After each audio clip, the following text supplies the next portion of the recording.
this is the first Lion City Divorcee Club, and for a lot of divorcees, or for a lot of single parents even, the idea to try and fall in love or meet someone new is very hard. It's not just the stigma, there's the trust issues, there's the expectations, there's a different kind of perspective and things like that. So this poem is titled Slow Motion. So it's basically explaining to someone that, you know, if you do decide to fall in love with me, you know, I would rather that you not rush into it, like go slow and take things as it comes, and then, you know, we talk about it and stuff. Because when you're in love, you're impulsive, you're anxious, everything's you want now. So I guess with growing older, there is no need to rush into things, but just go with the flow, see where we go and stuff like that. If it works, it works. If it doesn't, it doesn't. Okay, so now a little background of who I am. So as I said, I'm 41, I've got 2 grandchildren. Things I don't expect. So I was married for 14 years, and I got married when I was 31. And then when I was 32, most people like to call it like a midlife crisis kind of thing. But to be honest, because I got married so young, I got kids so young, throughout the early years of my marriage, I constantly have this question of, is this my life? Is this it? So I got married, I got kids, I got a flat, I got a job. So is this it? Or like, so what's next? Just sit around and wait to die, or is there anything more? So when I got to my early 30s, I decided that, okay, I can't be with this person anymore because one, I don't know who I am. I met her when I was 19, right? So we literally grew up as men and women together. We never ventured out. So I told her, I explained to her, you know what? I think it's best that if we just live or have a relationship as co-parents instead of husband and wife. Because you're frustrated with my decisions about how I see life, and then I am not really supportive of how we want to live life in a way, and it's not going to help the kids.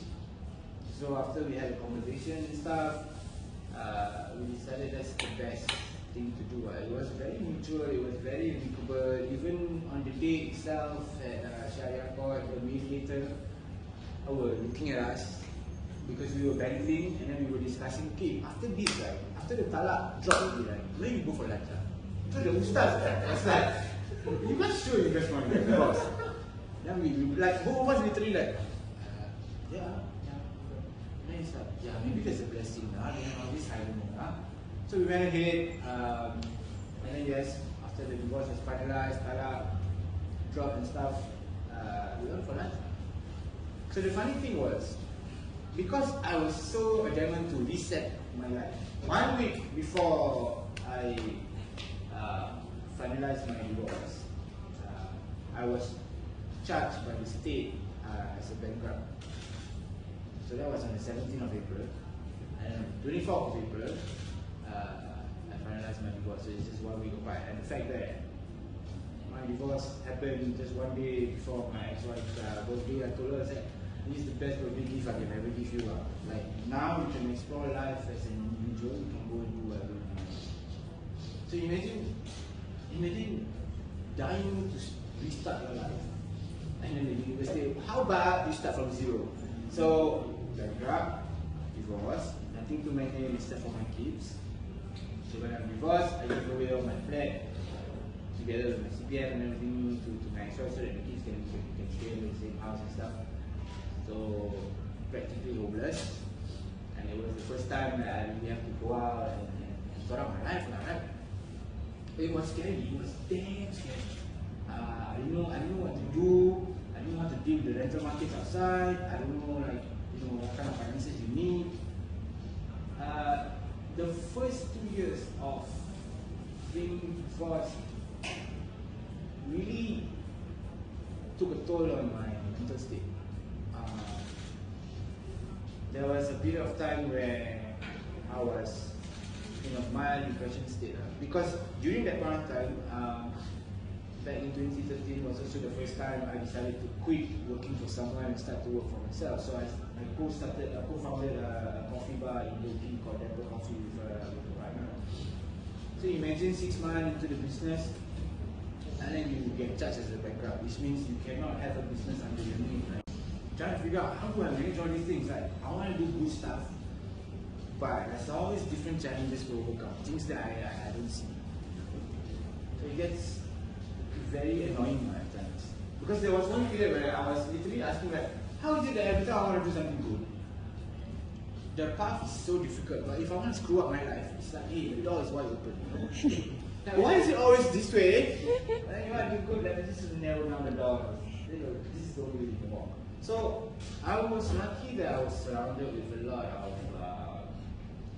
supportive and loving friends. They were truly my ecosystem that I'm there. Because I'm a writer, so half the time, if I don't speak to anyone, I write out my thoughts a lot. So it can be either my personal journal, or it can be as a poem or a post, that I share with my mates. So my setup was literally the old school tri-shot, with a box at the front, the bicycle at the back, and an espresso machine on top. The whole setup is cute. The whole setup is cute, minus the barista. Barista not so cute, right? It's just a setup. That particular opportunity took me to a lot of different places. I managed to do like interesting corporate events in places like Capella Hotel, Google Office, a lot of community and arts events, Indian barracks and stuff like that. So that, to me, was like the starting point for me to start rebuilding my life. I slowly start putting out my name out there, and people get to know what I do, they like what I do, they start to engage me. And the most beautiful thing for me was I managed to meet a lot of new people who allowed me to see life through a completely different lens. Like being in an advertising agency building alone. So you get all these creative directors coming to you, or you get your strategists coming to you, you get coffee, and then we have this like talk therapy, and they share whatever it is that they're doing for their clients and stuff. And then sometimes if I have like some creative questions to ask, like, how do I market this? How do I do this stuff? So like I got free lessons. Like people like to pay like crazy money to go to school and all this stuff. Mine is free. They pay me $5. They push me to think differently on a larger scale. Because running your own business, being a solo person, not only you have to think about the operation side of things when you're actually running the powers. You got to think how to market your brand, you got to think how to engage with people online and stuff like that. It was all fun for me, it was all fun. To some people it's very taxing because it's too much. But for me, it allows me to do different things. Aside from, okay, just make coffee. Because I've been a barista for like what, 20 years? So, back then when we started, being a barista wasn't a cool thing because people only think that you're standing behind a machine and just press button and that's it. I literally had a friend who said, bro, you just stand behind there and you just press. I said, bro, don't discount me until like that like I don't work in the factory as an operation team, like so sad when someone asks me like that. So as the coffee industry picked up, I managed to work with, I think, to me, one of the best coffee institution there is in Singapore, which is Papa Payata. I think now they're changing to PPP Coffee.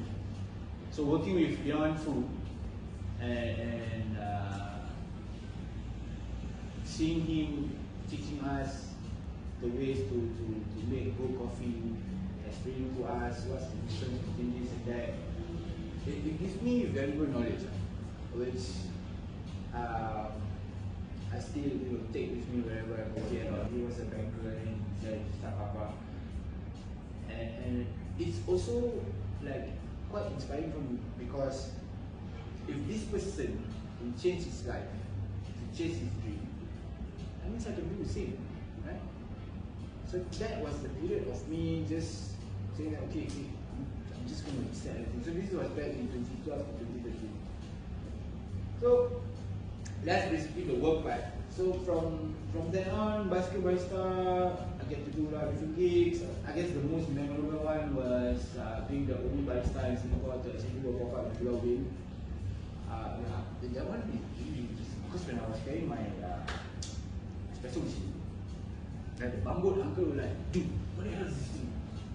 I was like, coffee machine, uncle. Huh? Take coffee machine, take boat. Yeah, I need to sell over there.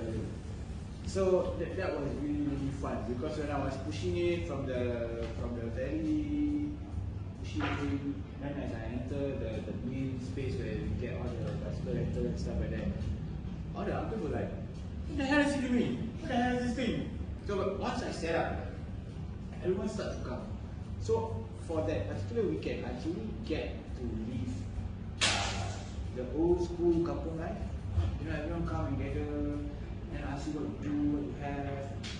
And they all supported the idea that everyone got coffee. But the hospitality of the folks who actually resides in Pulau Ubin, something I've never experienced living here. Like, they were feeding me ice kacang throughout. Really, for free. So they said, dude, like, how many? Probably maybe max two ice kacang you can eat. And then they fed me apparently Pulau Ubin's durian. I don't know whether Pulau Ubin really got durian tea or not, but they say this one is Ubin one, you cannot find anywhere. I said, okay, right. If I don't eat, I won't come back, sir. You know, like I'm in an island far away from my main island. But the entire experience taught me that no matter how far you climb, you should not forget your first day where you come from. It is because of your kindness and your own humility that allows other people to share theirs. You know, I mean, we've all come across in our lives whereby we know someone who start from zero and then slowly they climb up and then they just completely forgot where they come from and stuff like that. Unfortunately, it's a majority lah, right? But that's just the way the working life has been sold to all of us. It's a dog, blah blah blah. Doesn't have to be one, right? Always be nice. If you're nice, then you tend to meet a lot of nicer people. So the part where my career was slightly taking off.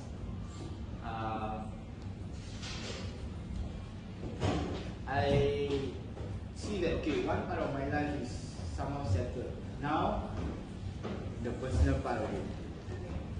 So, do I want to date? Do I want to be in a relationship? Do I need people? There are days where I don't mind being alone. That's fine, because I prefer my solitude. But there are days where I truly feel lonely, like super lonely. And for 14 years, I've always been staying with someone. And I said, oh my God. And when I go out, I see couples doing stuff. I say, oh my God, that's so sweet. That's so... So, asking myself, like, why is it you have this strong urge to suddenly to want to settle down? So what was the last 14 years? A freaking dress rehearsal or what? Like, okay, I'm gonna, keep on rehearsing for 14 years. So now you're ready to get married. Like, no, cannot. So it was very confusing for me. It was really, really very confusing. I'm like, okay, you die, don't want to get married, don't want to stay married anymore. And then now you are not married anymore. Suddenly there's this strong yearning say, oh, I need a life partner. Why? Why are you doing this to yourself? So then I realized that, oh, it's not that I wanted so much. It was just the company of it. So I spent a lot of time with my closest friends. So usually when I hang out with them and then we are able to have conversations about a lot of different things, I will go back home, I feel better because this was what I truly miss.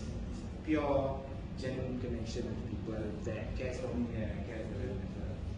It's not about, oh, I really need to have a girlfriend or whatever. But eventually I did have a relationship of 4 years, which towards the tail end became slightly traumatic, more traumatic than previous marriage. It really took a toll on me. This person that you see right now, this kind of vibe, this kind of energy, this person, when I was with her, I realized that slowly it got depleted and I was so drained. So I loved her, but I know that it wasn't good for me. So I decided that, you know what, we need to end.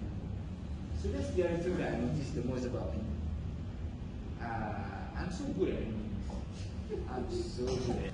So I took about 2 years actually to recover from that whole thing.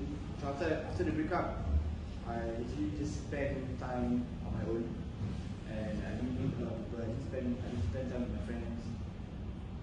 Then I got the gig at substation, get the stage records where I was selling coffee, they were selling records, and then I started to meet more new people. That's when I got better mentally and emotionally. And I realized that, okay, this is not so bad. Probably the first 5 years of your divorce was just a pure challenge to see whether you can really stand up on your own or you're just going to crumble. Right? Because this is what you want so much. Right? So now at this stage, there is this quiet contentment that sits inside. It really makes me feel happy. Even if I don't have things or whatsoever, I'm technically still homeless, still looking for a place to stay. So right now I'm just like couch surfing at my friends. And the thing that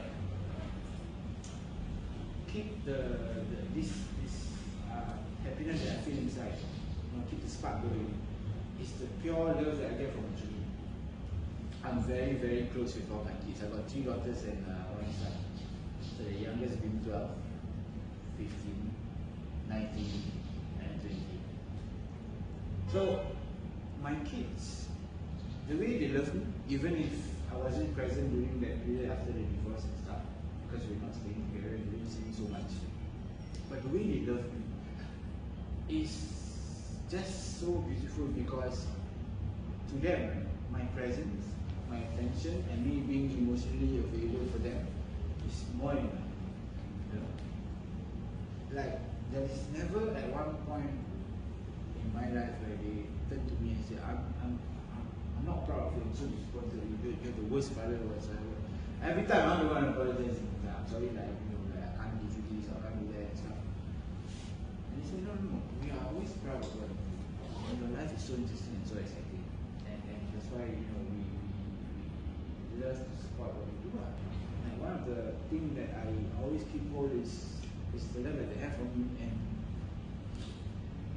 right now, if someone were to ask me, okay, do you want to meet someone and